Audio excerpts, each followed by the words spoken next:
Ini kasus pelecehan seksual yang menimpa 14 anak lelaki di bawah umur di Jagakarsa, Jakarta Selatan menemui fakta baru. Tersangka ternyata tak hanya menyentuh alat vital, namun juga mencabuli korbannya berulang kali. Penyidik Unit Pelayanan Perempuan dan Anak Satreskrim Polres Metro Jakarta Selatan menemukan fakta baru di balik kasus pencabulan atas 14 bocah lelaki di Lenteng Agung Jagakarsa, Jakarta Selatan. Tak hanya memegang alat kelamin para korban, tersangka juga melakukan tindak sodomi berulang kali. Seorang anak bahkan dicabuli hingga 15 kali. Tersangka yang berprofesi sebagai tenaga pengajar itu mengaku tega melakukan hal keji tersebut karena pernah menjadi korban pelecehan dan kekerasan seksual saat masih anak-anak. Dari 14 anak tersebut ada yang sudah sering sekali dilakukan percabulan, hingga 15 kali ada satu anak hingga 15 kali dia dicabuli gitu.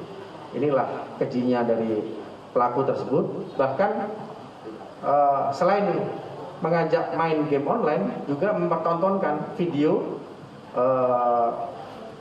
adegan sodomi kepada anak-anak tersebut. Sebelumnya, warga menggeruduk kediaman tersangka Senin malam lalu. Suasana semakin memanas ketika tersangka hendak dibawa ke kantor polisi, namun dihadang dan akhirnya diarak warga. Setelah diusut polisi, perbuatan tak senonoh tersangka sudah dilakukan sejak Desember tahun 2020. Ia mengiming-imingi korban dengan kupon isi ulang game daring dengan harga murah. Penyidik unit PPA Polres Metro Jakarta Selatan telah berkoordinasi dengan instansi terkait untuk pemulihan kondisi psikis para korban. Sedangkan tersangka ditahan di Polres Metro Jakarta Selatan dan dijerat pasal berlapis dengan ancaman hukuman 15 tahun penjara. Muhammad Nur melaporkan dari Jakarta. Ya, na'udzubillahi min zalik. Ustaz, terlepas dari masa lalu pelaku yang pernah menjadi korban kekerasan seksual, namun apapun alasannya, tindakan yang dilakukan sama sekali tidak bisa dibenarkan. Ustaz Arifin, belakangan beberapa kasus pelecehan seksual terjadi justru dilakukan seorang guru yang notabene adalah orang yang berilmu, mengerti hukum dan konsekuensinya. Nah, menurut Ustaz, apa yang salah dan apa yang perlu diperbaiki?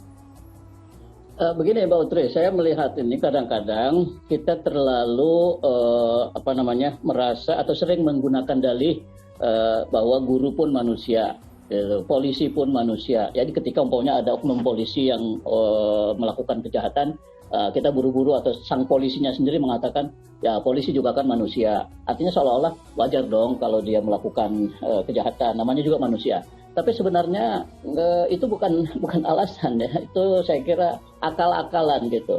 Sebab mari kita coba lihat ya, orang-orang soleh, sahabat-sahabat Nabi, tabi'in, orang-orang yang baik lah zaman dulu, yang patut kita teladani, apalagi nabi-nabi ya. Apakah mereka nggak punya nafsu? Gitu. Apakah mereka beliau-beliau itu nggak punya nafsu seksual? Punya. Orang soleh juga, laki-laki soleh gitu ketika melihat perempuan cantik, terdorong juga, ada nafsunya juga. Tapi bedanya mereka bisa menahan nafsunya. Nah kita tidak. Orang-orang yang seperti tadi kasus-kasus semacam itu tidak bisa menahan nafsunya. Dengan berdalih, ya kan guru juga manusia, wajar kalau berbuat salah, polisi juga manusia. Gitu, orang KPK juga manusia, walau wajar kalau korupsi. Nggak bisa seperti itu. Nah, jadi mari kita coba melihat sisi lain, bahwa manusia selain punya potensi untuk berbuat jahat, juga punya potensi untuk menjadi baik, gitu. Nah, itu yang kita manfaatkan, yang kita lihat, bahwa manusia punya potensi untuk menjadi baik dan menjaga kebaikannya itu. Ya, nyatanya jelas sekali sahabat-sahabat Nabi dan orang-orang soleh itu juga mereka nggak melakukan kejahatan, bukan nggak nafsu gitu. Ustadz kiai bukan nggak nafsu melihat cewek cantik gitu ya, bukan nggak nafsu juga, tapi bisa menahan diri untuk tidak melakukan hal-hal yang terlarang. Ustadz atau orang-orang soleh itu bukan nggak nafsu pengen harta yang banyak, mereka juga mau punya harta, tapi tidak memaksa diri sampai melakukan hal-hal yang terlarang. Cukup menerima keadaan yang diberikan oleh Allah. Saya kira di situ salah satu letaknya. Jadi jangan menjadikan alasan manusia mahallul khata' atau tempat berbuat salah dan dosa lalu kita seenaknya melakukan dosa. Tidak. Karena kita punya potensi kebaikan yang sama besarnya dengan potensi keburukan. Mari kita manfaatkan potensi kebaikan itu. Gitu Mbak Utri. Ustaz, pelaku mengaku sudah pernah menjadi korban pelecehan seksual di masa kecil sehingga melampiaskannya saat dewasa. Adakah trauma healing khusus yang harus dilakukan korban pelecehan seksual sehingga tidak menjadi dendam gitu, sehingga ingin punya keinginan untuk membalas dendam begitu? Ya, saya kira begini. Pertama harus kita sadarkan, ya tentu saja dengan cara-cara yang baik ya kepada anak-anak atau korban siapapun itu, bahwa nanti ketika dia sudah mulai mengerti, kalau dalam hal ini kan korbannya adalah anak-anak ya. Nanti ketika dia sudah mulai mengerti persoalan ini secara baik, kita tanamkan bahwa ini harus kita terima sebagai sebuah kenyataan, sebuah takdir. Sebab dipikir-pikir ataupun diratapi sedemikian rupa berkali-kali, tetap saja nggak mengubah keadaan. Kita tetap sudah menjadi korban, gitu. Nah, karena itu jalan yang terbaik adalah menerima kenyataan ini sebagai sebuah fakta, sebagai sebuah takdir dari Allah Subhanahu wa Ta'ala. Nah, efek dari itu tentu kita akan menjadi beriman kepada takdir Allah Subhanahu wa Ta'ala. Kalau kita sudah beriman kepada takdir, maka Allah akan menambah kekuatan di dalam diri kita.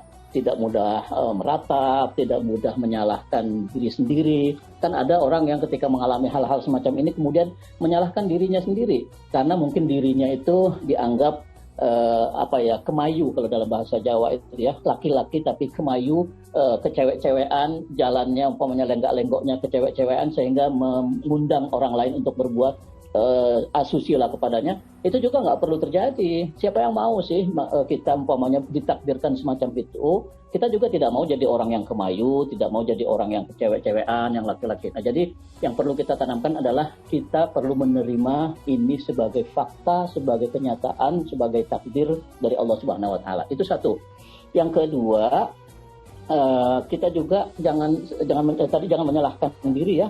Kemudian kita perlu mengingatkan di dalam diri kita, walaupun itu buruk, kita tetap mengatakan pada diri kita, saya tetap orang baik. Karena apa?